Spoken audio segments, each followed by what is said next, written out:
sa paglaya ng ating mga puso. Bukas na lang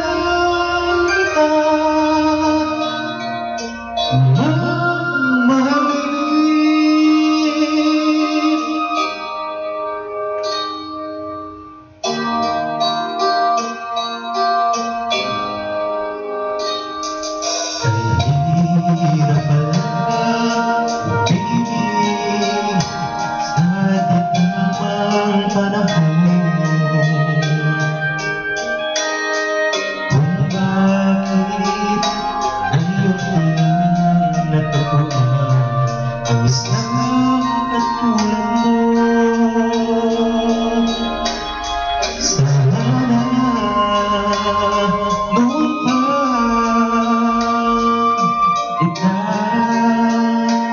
nakilala, sana noon pa lang ang puso ko malaya pa magmahal.